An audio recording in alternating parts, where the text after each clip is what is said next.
All right, we're going to start with the bad news first.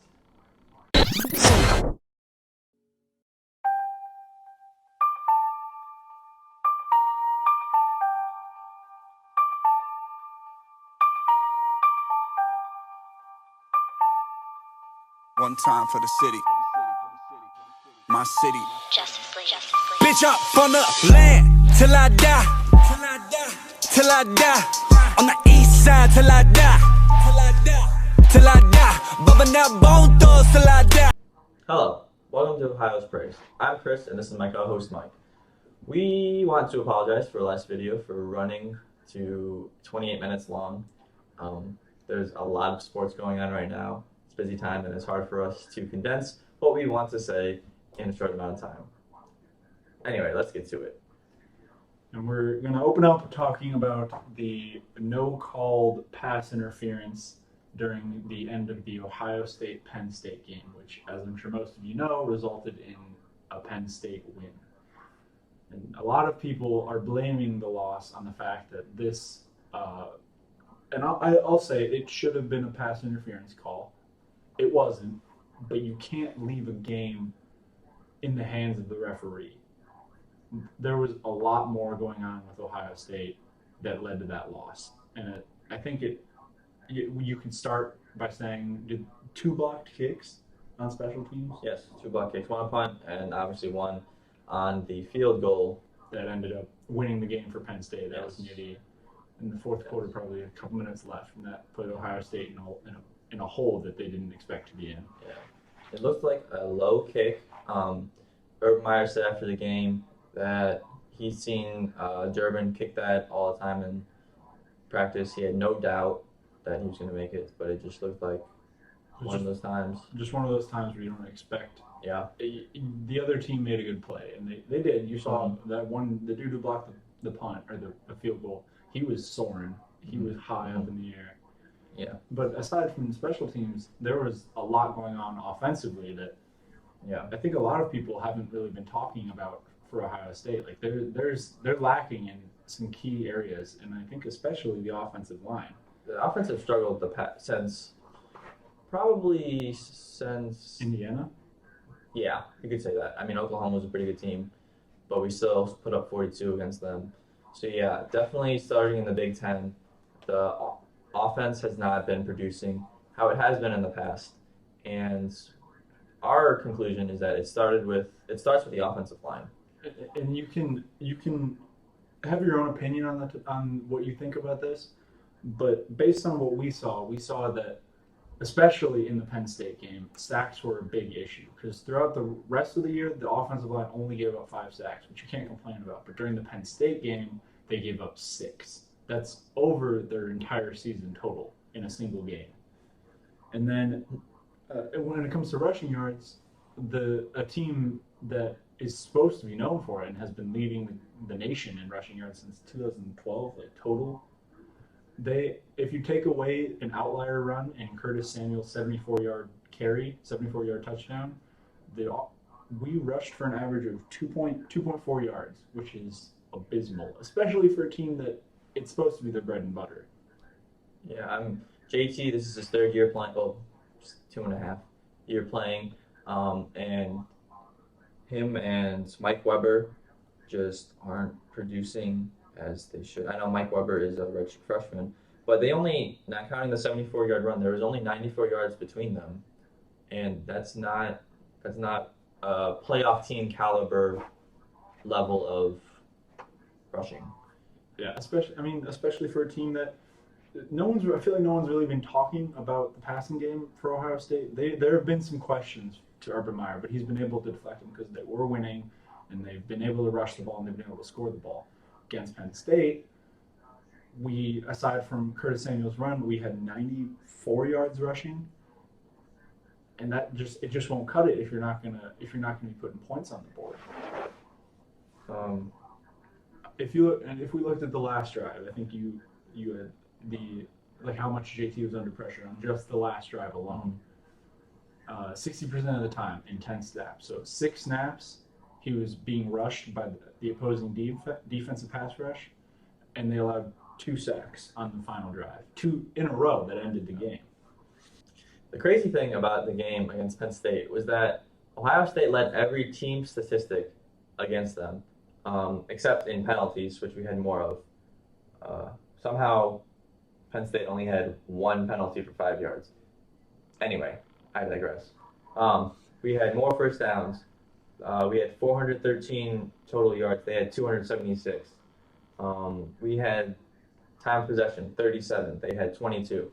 So we dominated the game in the books, but in the end, it just comes down to that we only scored 2 touchdowns. And that just shows that we're not executing. And I'm not taking away anything from Penn State's defense because they clearly outplayed us and they did a better job of executing than we did. But they aren't the best defense in the Big Ten, let alone the country. That's Michigan. And we, in order to have a chance at a playoff or even a chance at A Big Ten a championship. Big Ten championship this Yeah. year, we need to win out and beat Michigan, who's currently Yeah. number 2 in the country. And the way our offense is operating right now, we need to make changes. We are struggling a lot. But there is good news. There is very good news. Urban Meyer, after losing a regular season game at Ohio State, has not lost a game after that loss. For Yeah. the rest of the year. Yeah. He's 15-0, 6-0 versus ranked, and 4-0 versus top 10. I mean, you can remember 2014, 1 out after losing to Virginia Tech. With your third string quarterback. Yeah. And Urban Meyer has not lost a game. I'm sorry. Urban Meyer has not won a national championship with an undefeated team. You look back, 2006, lost to Auburn, beat Ohio State in the championship. 2008, lost to Virginia. I don't know. They lost to someone. And then they beat Oklahoma. Oklahoma in 2008. 2014, lost to Virginia Tech, beat Oregon in the championship. So, to me, Ohio State likes to be the underdog. They like to be doubted. They say they want to hear you guys can't beat this team, and they go out and prove them wrong. If you look at last year's team, 2015, we started number 1, and the hardest thing to do in sports is to win when you're expected to win, and I think that goes perfectly with Ohio State's football team. And it makes sense because when you're competing, it just naturally, it's easier to climb from the bottom than it is, I think, to just stay up there. Because it feels like you're not really going anywhere. It's like you're already there, so why you're not really going for anything. So this loss was a wake-up call, pretty much. And I'm sure this week against Northwestern on Saturday, 3:30 p.m. At the shoe. We will be there. Ohio State and Urban Meyer will be well prepared to move on from this loss. It's one of those. It's a good learning experience, but we got to flip the page and move on and get ready for the next game. And now, unfortunately, to a team with less positives. Browns lost to the Bengals last Sunday, 31-17. Mike, your thoughts on the game? It was one of those Browns games that there were not many positives. There were good showings from our rookies. Like Ogba played pretty well. Nassib had a pretty decent game. Shelton is not a rookie, but he's contributing. We have a young D line, and they're all playing pretty well, and that's a positive. Some other issues on the Browns were our starting cornerback Joe Hayden again was not able to play. Starting wide receiver Corey Coleman again is out with a broken hand, although he should be able to be back. He's back this week. I think this week because he got his X-rays on Monday, and I believe he's been cleared to play against the Jets. Terrell Pryor was dealing with a hamstring injury, so he was limited to 2 catches on 4 targets for 18 yards. So that was a far cry from what he's been able to do in the past. Cody Kessler left the game with a concussion. Did he get diagnosed with concussion, or is he still just saying concussion-like symptoms? That's a good question. Okay, I'm going to assume concussion-like symptoms. Anyway, the Browns are preparing for him not to return. And they sent in Kevin Hogan as a replacement, who, interestingly enough, rushed for over 100 yards in his first game. That is a record. It's pretty good. It's definitely Definitely not something you don't see from a quarterback. for his In the first game ever. Yeah. I think the only Browns quarterback to ever rush for more is Johnny, Yeah. which Uh, yeah. we Uh, talk about that. he unfortunately was not able to execute the Browns as a whole struggled against the Bengals. As a team in general, they did not. There were not many places you could look and be like, well, at least we have that. Because like for the most part in the Browns games, aside from the Patriots, this one, and I'd say the Eagles as well, they've been in games, and it's hard to say there are positives when again they fall into 0-7 and they're now picked as a 69% chance to get the number 1 overall draft pick. So Yeah. what do you say the Browns like their biggest question marks at positions are? I mean, right now, obviously, QB is up in the air.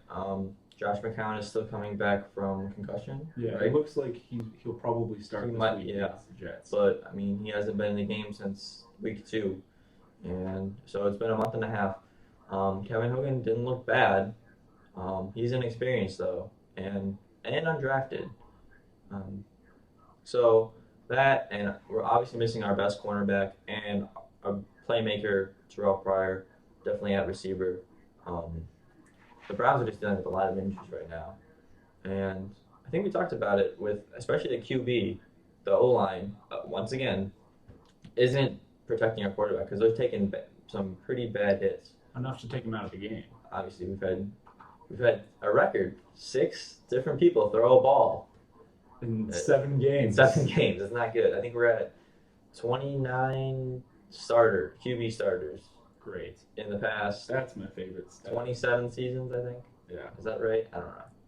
And then there are positive. I will say that now that I thought of a positive. It took me a while, but I figured one out. And although you never want to see people get hurt, there have been injury issues which have allowed for young players who probably would not have seen the field for some time. Like Higgins got on the field this week. He played a pretty substantial amount of time. Buddy Calhoun I think he's a rookie. No idea who that is. You're okay. He's been on the field. He's been making plays. Obviously, our D line is very young, and they're all doing a good job. Ogba's the linebacker, but you get the idea. It's giving them meaningful experience on a professional level, and there's never anything wrong with that. Another positive, number 1 overall draft pick, maybe. We're gonna ask you guys right now, who would you want the Browns to draft in 2017? Looking at the college class right now, let us know in the comments. And speaking of the Cavs, which you almost said they were taking number 1 overall. They're definitely not taking. We can go into the first positive, or the first win of the night on Cleveland Christmas. So the Cavs opened their season on Tuesday against the Knicks, and to me, they picked up right where they left off, coming off of last season, beating them by 29 points. Raised the banner, very emotional, especially for the city of Cleveland. I'm getting chills right now. Yeah, it was nice to see the players react to Yes. the banner raise. They all had their Yes. fists on Yeah. the banner as it went up. LeBron, triple-double. We don't expect anything less of LeBron. Nothing amazes us anymore. Yeah. Kevin Love put up 23 and 12 rebounds. Kyrie, 29 points. The big 3 are doing what they're designed to do. And as us fans looking at that, that's a positive. So hopefully we can keep that consistent. The big number was that the bench put up 38 points. I want to say everyone had a point. Mm-hmm. Led by Richard Jefferson off the bench with 13 points, 4 rebounds. So I mean, and the team as a whole is firing on all cylinders, which is amazing to see. Yeah. The big and Kevin Love with a double-double, as you mentioned, is. I just want to point out that is exactly why Kevin's here. Like he's here to put up double-doubles. Mm-hmm. And I've heard some talk over the past year that like maybe we don't need Kevin Love, but anyone who's putting up a double-double, he's a huge factor on the team, and he's still he's a huge key of what got us all the way to the championship last year. When you look at this Cavs team, I think the thing that stands out is that we have so many people that can shoot around the arc. I mean, obviously there's Kyrie, J.R. Smith, Kevin Love, but then you got Dunleavy, help me out, Mike, Shumpert, Kay Felder. Kay Felder, who I think he got cleared from his concussion. He wasn't able to play on Tuesday, but he will be back. Him and Shumpert will be back on Friday. So it's not all one person doing the job on the Cavs is what I'm trying to say. It's not we need to shut down this one person and we will win the game. No, everyone on the team is contributing. And that to me is very significant because how do you stop everyone? Yeah, exactly. When you watch the Cavs play, it looks like it's just one team, and they're all. Yeah. There was one sequence where they must have passed the ball 9 or 10 times before they took a shot, and they were in sync. It was incredible. And I think that comes from winning a championship. I mean, that's what happens to a team. They found out that I read somewhere that like someone was like they found out that they just like each other and they like winning, and they're like, which is always good. We can do this. We're pretty good at this. Yeah. And then, as we know, they all shoot, but their defense is impeccable as well to hold both Melo, Derrick Rose, and even Porzingis all under 20 points. That's a pretty good stat when you shut down the 3 best players on a team like that. Yeah, I think once we take the pressure off of Kyrie and LeBron, I think that really develops our success. If that makes sense. When they can have fun playing, then they play better as a team and as a whole. But the Cavs were not the only exciting thing on Tuesday night. The Indians opened their World Series at home against the Chicago Cubs and lights out 6-0 victory to take a lead in the series. And it was impeccable. Yeah, I mean, standout players from that game. Corey Kluber, 8 strikeouts in 3 innings. Andrew Miller comes in, does his job, keeps the Cubs off the scoreboard. And then Roberto Perez, not 1, but 2 home runs. He was actually the first catcher to.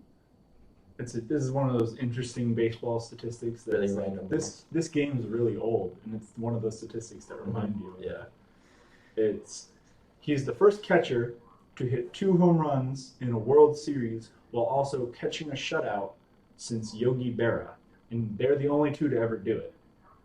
That's interesting. I mean, it's a really random statistic, but I mean, that's good for Perez. Yeah, and it's great, especially since not only did Jonathan Lucroy decide not to come and catch for the Indians over the free agency, but also Yan Gomes has been out and he hasn't been able to play. Mm-hmm. So for Perez to come in with that kind of pressure on his shoulder and play the way he has been, especially in the series, like 2 home runs, you can't complain about that. He's doing phenomenally, and he really deserves a lot of credit.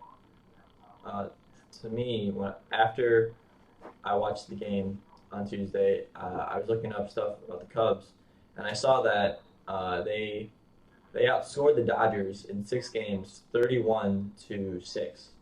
So they averaged 5 runs a game, and our pitching staff, our pitchers, and the bullpen held them to nothing. And a shutout. Yeah. So if we can keep that up. Andrew Miller and Cody Allen, I think, have yet to sacrifice a run in the playoffs. Knock on wood. No. I got it. It's a door. Okay, the door's made away. Hold on, time out. Okay. We're back. We got it. Okay. However, the second game last night, Wednesday, loss 5-1. Mike, what do you think went wrong? Well, what went wrong was not only did Bauer not pitch his best, but I don't think as a team, and I don't think Francona as a manager was comfortable keeping him in longer than they did. They took him out after 3.2 innings, He'd already given up how many two runs and 6 hits. So obviously it's about that time that, especially with a nagging finger injury, that it's time to Do you think? let the bullpen handle. Do you think that's what held him back a little bit last night? I'd say so. If he that was more of a kind of, can he do it? Yeah. And he did. He made it 3.2 innings without his finger bleeding. So that was good. To me, that was good. Yeah. And he didn't end up. I don't know how many pitches he threw, but he only threw for 3 innings. So he probably didn't use too much energy. So if we give his finger more time to heal later in the series, he'll still be available to us. We're already expecting to use Kluber for game 4 and game 7 if necessary. I think. The other thing that I think really killed us was that we didn't get a hit till the 6th inning or 7th inning. 6 or 7. 6 or 7 At least the 6th inning. You can't win games without getting on base. Jake Arrieta pitched a great game. He did, yes.